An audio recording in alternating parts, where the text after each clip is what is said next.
একটি 17 বছরের কিশোর চুরি করতে গিয়ে মা এবং দুই বোনকে হত্যা করে, তাদেরকে ধর্ষণ করে গলা কেটে মেরে ফেলে এবং তার প্রতিবন্ধী ছেলেকে সে রেহাই দিনে তাকে সে গলা টিপে মেরে ফেলে। বন্ধুরা, এটা একটা সত্য ঘটনা। চলুন বন্ধুরা, সে কেন এই কাজ করলো চলুন বন্ধুরা জানা যাক। বন্ধুরা, ফাতেমা হলো একজন ইন্দোনেশিয়ান নাগরিক। সে মালয়েশিয়ায় কাজ করার জন্য এসেছিল।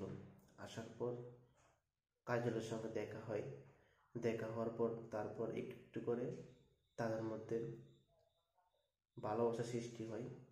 সৃষ্টি হওয়ার পরে তারা একসময় বিয়ে করে নেয়। বিয়ে করার পর কাজল তার স্ত্রী এবং তার সন্তানকে নিয়ে দেশে ফিরে আসে। তাদের বিয়ে হয়েছিল 2010 সালে। প্রায় 22 বছর হতে চলে। দেশে আসার পর কাজল সে আবার মালয়েশিয়ায় চলে যায় তার সে কাজ কন্টিনিউ রাখার জন্য। কিন্তু ফাতেমা তার সন্তানের দিকে তাকিয়ে সে আর মালয়েশিয়ায় যায়নি।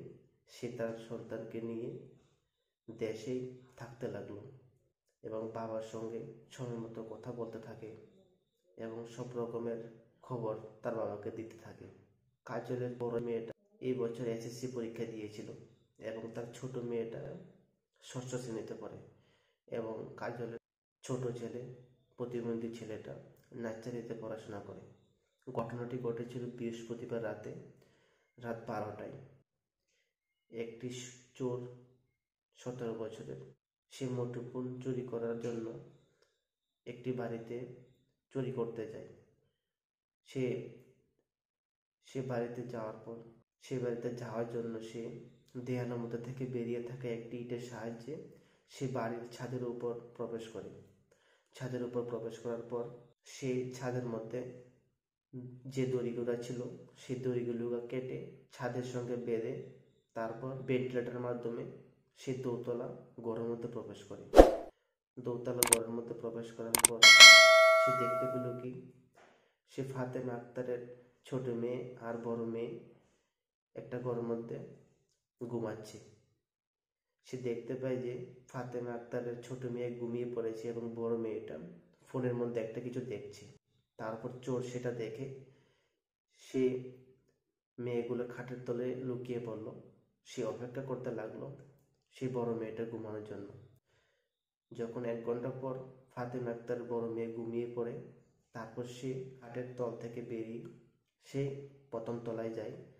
প্রথম তলায় গিয়ে রান্নাঘর থেকে একটা ধারালো তার অস্ত্র নিয়ে নেয়। অস্ত্র নেওয়ার পর সে ফাতেমা আক্তারের রুমে যাওয়ার চেষ্টা করতে লাগলো, কিন্তু দরজা লক ছিল। সে ফাতেমা আক্তারের দরজা যখনই খুলতে যায় তখন একটা আওয়াজ হয়। আওয়াজ হওয়ার পর ফাতেমা আক্তারের ঘুম ভেঙে যায়। তার সাথে সাথে তার বড় মেয়েরও ঘুম ভেঙে যায়। তারপর চোর শব্দ পাওয়ার সঙ্গে সঙ্গেই সে লুকিয়ে পড়ে দরজার পেছনে। তারপর ফাতেমা আক্তার ঘুম থেকে উঠে দরজা খুলে বাইরে গিয়ে এদিক ওদিক তাকায়, কিন্তু সে কাউকে দেখতে পায়নি। তারপর সে কাউকে দেখতে না পেয়ে আবার ঘুমাতে আসছিল। তখনই চোরটা পিছন থেকে বেরিয়ে ফাতেমা আক্তারের পেছনে আঘাত করে দিল, যার ফলে ফাতেমা আক্তার মাটিতে পড়ে বেহুশ হয়ে যায়। তারপর চোরটা একটা জঘন্য কাজ করে থাকে। সে ফাতেমা আক্তারকে বেঁধে দর্শন করে ওখানে রেখে দেয়। তারপর তার বড় মেয়ে আসে, বড় মেয়েকেও সে আঘাত করে এবং তার সাথে সাথে তার ছোট মেয়েকেও, দুজনকে একসাথে দর্শন করার পর তাদের মৃত্যু নিশ্চিত করার জন্য সে প্রত্যেকের গলা কেটে সে মৃত্যু নিশ্চিত করে। গলা কাটার পর সে ফাতেমা আক্তার গলা থেকে একটা গলার চেন এবং কানের দুল এবং দুটো মেয়ের দুটা গলার চেন সে নিয়ে নেয় এবং তা শুনতে পান তার 8 বছরের শিশু প্রতিবন্ধী ছেলে। সে প্রতিবন্ধী ছেলেকেও সে কিশোরটি ছেড়ে কথা বলেনি, তাকেও সে গলা টিপে মেরে ফেলে। সে প্রায় রাত্রে 12টার সময় এসেছিল এবং সকাল 5টা পর্যন্ত ওই ঘরে ছিল এই জঘন্য কাজ করার জন্য। তারপর সে সকালে 5টার সময় সে তার বাড়িতে ফিরে যায়। বাড়িতে ফিরে যাওয়ার পর তার এই চুরি করা জিনিসগুলো এবং শরীরের মধ্যে লেগে থাকা রক্ত, সে শার্টটা সবগুলো সে আলনার মধ্যে রেখে দেয়। রেখে দিয়ে সে ঘুমিয়ে পড়ে। সেই সময় মসজিদে নামাজ পড়ছিল। তারপর পাড়া প্রতিবেশীদের মধ্যে কেউ একজন সে ফাতেমার বাড়িতে কিছু একটা জিনিস দেওয়ার জন্য যায়। যখন সে পাড়া প্রতিবেশী ফাতেমা আক্তার বাড়িতে যায়, যাওয়ার পর সে পাড়া প্রতিবেশী অনেক ডাকাডাকি করতে লাগলো ফাতেমা আক্তারকে, কিন্তু ঘরের মধ্যে থেকে কোনো আওয়াজ আসছে না। তারপর পাড়া প্রতিবেশী মনে একটু ডাউট হলো, সে সন্দেহ করতে লাগলো যে বাড়ি থেকে কোনো আওয়াজ আসছে না, কোনো কিছু তো হয়েছে। তারপর সে পাড়া প্রতিবেশীর জানালার মধ্যে দিয়ে দেখেন যে তাদের লাশগুলা।